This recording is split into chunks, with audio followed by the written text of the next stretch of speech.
This is Gidi Driver. This is day 5 of the 7 days continuous rain that we experience in Lagos every year.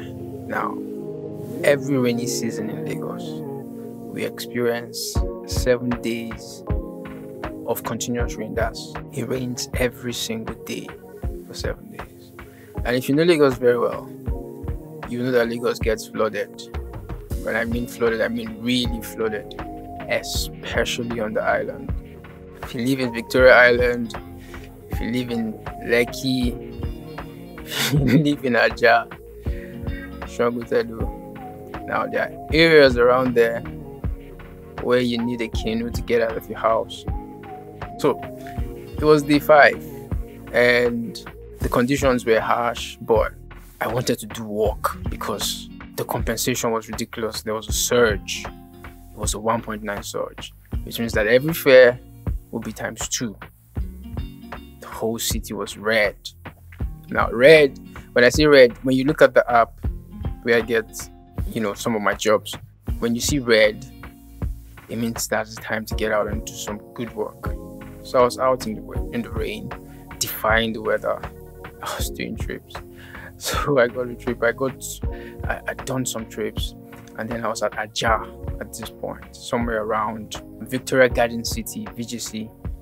And then I later moved to Abraham Adesanya. It was around 3:30 in the afternoon.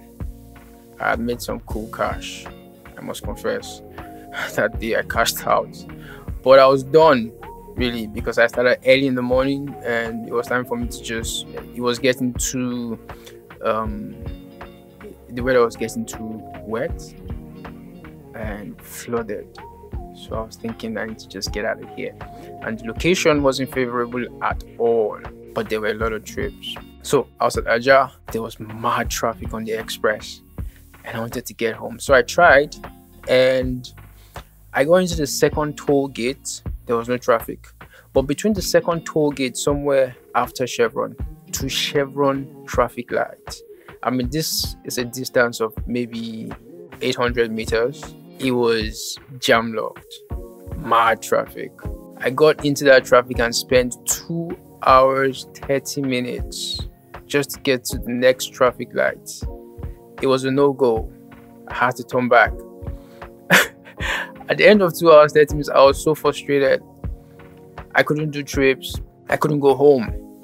I was stuck on the other side of town. So I went back, parked my car somewhere around Mega Chicken. Yeah, if you know Mega Chicken, there's an estate right behind Mega Chicken. It's called Ikota. And then you have Mega Chicken is very popular. We use it as a description for a landmark right there in Aja, Lagos. So I just parked my car there and I was frustrated. I was tired. I wanted to go home, but I couldn't. After a while, I decided, you know what? I can't just sit here and just, endure the frustration. I have to do something. So I decided to get online and see if I could find something decent to do with my time. And as soon as I turned on the app, requests were flying in left, right, and center. There were no much, I think the drivers in the location had deserted the whole place because of the floods. So people who were trying to get around couldn't go anywhere. People were stuck in their homes, stuck in the places they had visited. The whole neighborhood was flooded. Cars were getting destroyed. On the side of the road, you see cars parked up. The water was causing havoc. So while I was saving through trips, I got this one and it seemed like a decent trip. The fare was going to be times 2. It was between Lekki County. Lekki County was right next to Ikota, and he was going to Lekki Conservation Area. If you know, the distance was not so long, but it would have been a decent compensation if I had, if I was able to do the trip. So I decided this is something I want to embark on, and of course, I do the usual. I make the calls, I profile my riders, and then I move. Before I move, so I called this young fellow. He seemed like a young, decent fellow. So I called him, and over the phone, the conversation was okay. And then I specifically asked if his house was flooded, if his street and his neighborhood was flooded. And he replied with a negative answer. He was like, oh no, it's not flooded at all. There's no water anywhere. You can come. And I insisted. I wanted to be sure because I didn't want to risk the health of my car just for a quick compensation. It didn't make any sense to me. Anyways, he assured me his street wasn't flooded and where we're going to wasn't flooded either. So I felt, confident it was going to be a good trip. I took off and I started driving towards his pickup location. As I drove, I noticed his street had water. It was flooded to a decent level, at the beginning part of the street. So I kept driving in, slowly just observing. And after a while, I just realized that my car was almost halfway into the water. And I only noticed this because the oncoming vehicles, that's the cars that were coming from the opposite direction, and the wave of the water, I was shocked. I was already in the middle of a river, neck deep. I was pissed. He lied. He lied to me. Why did he lie? I asked him specific questions. He could have just told me, yeah, my road is flooded, but if you can come, I would really appreciate it. But he lied. He tried to deceive me. I was already in the middle of the water and I was angry. So I decided, you know what? I'm going to get to this. I'm going to get to his pickup location. I want to see this person who has decided to deceive me today and put the health of my car, in a very, in a risky situation. So I drove on. The water got deeper. I didn't care. I just drove until I got to his gate. When I got there, I called him and he came out so fast. It seemed like he was standing right behind the gate. And when I looked at him and where he stood, you could tell that his house was a bit elevated from, the level of the street. So the waters were that high. He could only stand at the gate. Everywhere else was flooded. So I had to drive in a particular kind of way to go and pick him up, where I'd have to put my car in an angle where he would just be able to jump in from the gate. So I looked at him from a distance and I wound down my glass and I said, you deceived me, you lied. And he tried to make some excuses like, man, I can't believe the flood has gotten this high, that he hasn't come outside since he went into the house the night before, and that he wasn't aware that the place was that flooded. I looked at him and I said, all these ones you're telling me are stories. They yarn opata. They try to whine me. I was angry. I didn't know how I was going to react or what I was going to do next, but I just knew I wanted to get back at him. Now, this is a side of me that I'm sure most of you don't know. I'm petty.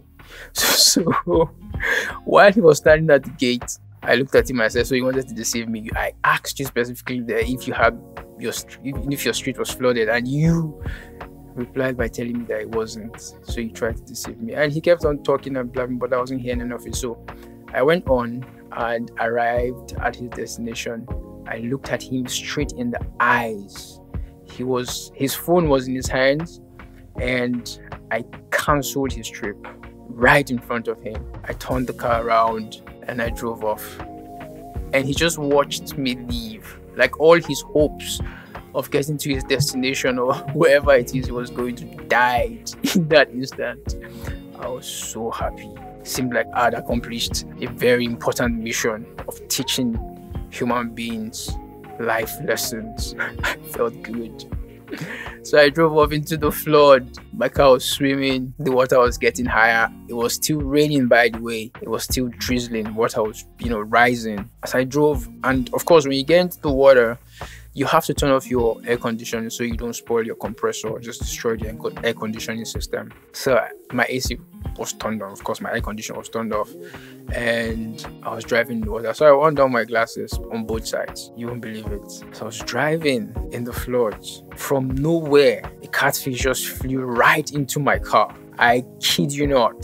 This is a true story. It flew right into my passenger side, and as soon as it landed on the seat, it started dangling, like shaking. You know how fishes, when they get out of water, how they shake? I couldn't believe it. I was looking at the fish. I was like, oh my God, I'm in a freaking river. My car is swimming and this is happening. Anyways, I left the fish in the car. I pushed it down to the carpets on the floor, and I had a bottle of water in the car. So I was going to definitely take this fish home It was my souvenir for my adventure for the day. I was excited. So I poured some water on the fish on the carpet and I left that neighborhood. Got out of the flood, waited a couple of hours. I got back on the road and I got home. Squimish is the name of that fish, and he lives with me now. He's my proof that I went on this crazy adventure. And maybe when you guys get the opportunity, maybe I'll post him someday so you'd see how he looks. By the way, Squimish is growing bigger. It's getting bigger by the day. I'm thinking of sending him back into the wild, but he's the proof that I have of this crazy adventure, and I'm really excited. It was interesting sharing the story with you guys on this crazy adventure. And also, I don't know what you guys think. What I did to the gentleman, was it, do you think it was right? Do you think I was wrong for being that petty? Should I have just taken him to his destination, or do you think it was justified for his lies and his deception? I don't know. Just let me know in the comment sections what you think. I can't wait. I'm anticipating to see some of your responses and your replies. Until next time, I want you guys to keep yourselves and your spirits alive. This is Gidi Driver.